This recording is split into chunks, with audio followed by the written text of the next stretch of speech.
Et du coup, comment vous avez pris ce message quelques semaines plus tard, lorsque Guardiola qui arrive dit « Moi, Eto'o, Deco, Ronaldinho, c'est dehors ». Mais j'ai d'abord rappelé à Guardiola qui n'a jamais été un grand joueur. Il était un bon joueur. Et c'est vrai.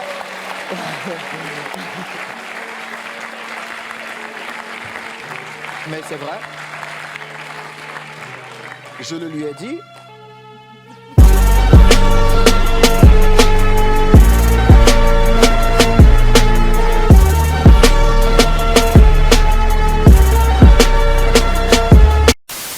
What's popping? Certains d'entre vous me demandent souvent quel type de livre j'ai lu pour éveiller mon mindset et évoluer dans la vie. Eh bien, je vous invite à rester jusqu'à la fin de cette vidéo, je pense que ça va fortement vous intéresser. Bon, ça c'est un truc que personne n'ignore, mais les relations humaines sont dictées par un rapport de force. Ça a toujours été comme ça. Je vais vous sortir une phrase toute faite, mais on ne peut donner que ce que l'on a. Donc si tu veux qu'on te respecte, il faut d'abord que tu te respectes aussi. Mais ton manque d'estime personnelle est tellement visible qu'il pousse les autres personnes à en profiter. Et pourtant, tout le monde le sait. Il faut être un minimum deux pour établir un contrat, un lien. Sache que un maître n'est rien sans ses esclaves. Mais du coup, il est préférable de susciter de la peur chez les autres pour se faire respecter. Citation de Machiavel dans son livre Le Prince. Dans certains cas, oui. Et là, je parle de toutes les figures d'autorité. Publiques, les policiers et autres. Parentales, en entreprise, ton patron ou encore à l'école.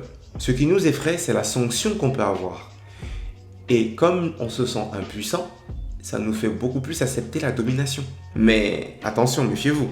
Il y a d'autres moyens plus soft de contrôler quelqu'un. L'amour, par exemple, rend aveugle et facilite la manipulation. Se présenter avec un joli sourire ou encore un beau costume permet d'avoir de l'approbation. Et sans s'en rendre compte, on baisse notre garde et on tombe dans la soumission. Et oui, on vit certes dans un monde de requins, mais il faut se méfier des dauphins. Concrètement, pour résumer, si quelqu'un arrive à vous faire dire oui alors que vous pensez non, vous êtes devenu sa marionnette. Citation dans le livre de Robert Cialdini, Influence et manipulation. Voilà pourquoi, si vous ne vous levez pour rien, vous tomberez pour tout. Ne soyez pas gentil, soyez vrai. La plupart des gens que je connais sont tellement empathiques qu'ils se font marcher dessus parce qu'ils n'osent pas dire des vérités aux autres. Ils vont toujours essayer de trouver des mots pour caresser leurs émotions. Du coup, ils pensent d'abord aux autres avant de penser à leur propre vie. C'est le meilleur moyen d'accepter tout et n'importe quoi, que ce soit financièrement et psychologiquement. Ils se sentent obligés d'apporter un soutien en permanence à ceux qui le demandent, comme s'ils étaient emplis d'une mission évangélique. Mais leur moralité les empêche d'avancer justement, et ça peut être lié à une éducation religieuse abusive ou à l'éducation dans la famille. On leur a enseigné qu'une personne égoïste est une mauvaise personne. Et forcément, il n'arrive pas à se détacher de cette image. Et c'est impossible pour lui de dire non à quelqu'un qui est dans le besoin. Mais voilà, j'ai un petit scoop pour toi. Quand on te demande d'accomplir une tâche ou de rendre un service spécifique, si tu estimes déjà avoir fait le nécessaire pour l'aider, il faut que tu sois capable de dire « Non, désolé, je ne peux pas ». Les gens ne vont pas plus t'aimer si tu es un yes man. Parce que si tu cherches l'amour et l'approbation des autres, tu vas devoir être disponible et être gentil tout le temps. Alors que si tu veux simplement te faire détester, tu n'as besoin de ne rien faire du tout. À toi maintenant de connaître tes priorités et de savoir te mettre en avant d'abord. Après, tu mets les autres. Et puis, si jamais tu commences à t'affirmer et qu'en cours de route, tu perds des amis ou que certains membres de ta famille te snobent, dis-toi que c'est une bonne chose. Ce n'est pas de l'énergie gaspillée inutilement. Ne donnez du temps qu'aux gens qui vous en donnent. Ne proposez des sorties aux personnes qui pensent et qui aiment passer du temps avec vous. Tout simplement. Parce que ta vie, c'est ton temps. Gère ton temps et tu réussiras ta vie. Citation du livre L'art de s'en foutre de Mark Manson. J'entends ici être indépendant financièrement. C'est pas compliqué. Si en tant qu'adulte, on t'aide encore financièrement régulièrement, soit tu fais pitié, soit on te regarde de haut. Or, si tu travailles sur ta réussite, le succès va générer de l'épanouissement personnel. Ça va vraiment te faire du bien. Et ça va te permettre de te sentir fier. Même si les gens autour de toi sont jaloux, envieux ou quoi que ce soit d'autre, ils seront forcés de reconnaître tes accomplissements. Peu importe la voie que vous choisissez. Études, chef d'entreprise, YouTube, j'en ai rien à faire. Mais pour moi, réussir, c'est être responsable. Être capable d'être autonome sans avoir besoin d'assistance en permanence. Parce qu'il ne faut pas mentir, l'argent donne le pouvoir de décision.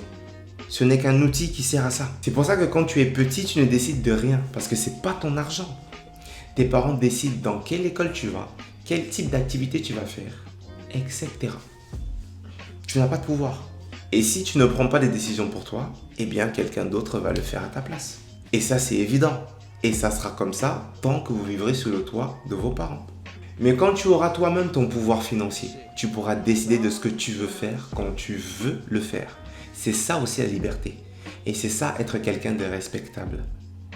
Parce que quand il prend une décision, il assume parce que c'est son choix qu'il a fait avec ses propres moyens et sa propre capacité financière. Donc il y a un truc qu'il faut que vous compreniez. Il y a bien deux choses qui ne vont jamais disparaître malheureusement, c'est la mort et les factures.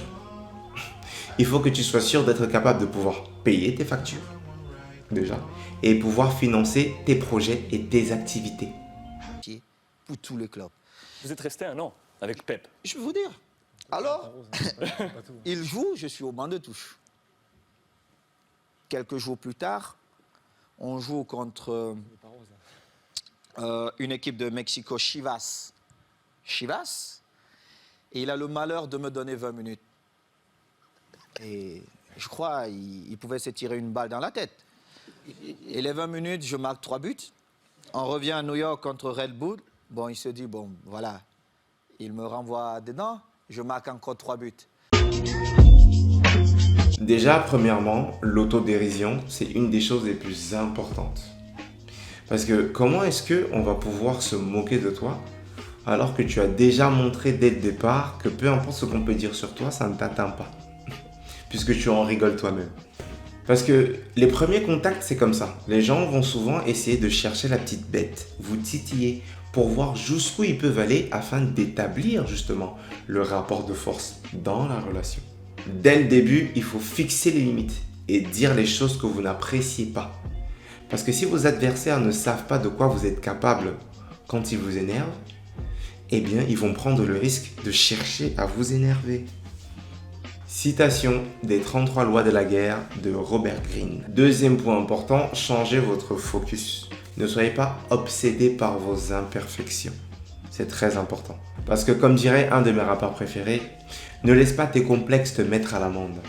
Même l'un des plus grands rappeurs de France a un cheveu sur la langue. Prends un exemple, vous vous trouvez petit. Je vous mets au défi de trouver dans ce monde, faisant des recherches Google ou même en marchant dans la rue autour de vous ou des proches, des personnes qui ont la même taille que vous et qui ont réussi dans le domaine que vous souhaitez. Si vous en trouvez, vous n'avez pas d'excuses. C'est aussi simple que ça. Parce que avoir des complexes ne bloque pas ton pouvoir d'action. Parce que s'il y a une chose qu'on peut maîtriser dans notre vie, c'est nos choix. Donc soit tu fais le choix de te morfondre et de le porter comme un fardeau toute ta vie, soit tu fais le choix d'enlever ce fardeau et de dire « moi aussi j'en suis capable ». Conseil pratique pour les garçons. Travaillez votre physique et votre posture. Faites un sport de combat. Parce que je sais que dans l'adolescence, on a souvent une testostérone à ébullition. Et surtout, c'est important de pouvoir arriver à l'âge adulte avec certaines bases pour pouvoir protéger aussi ses proches et se protéger soi-même.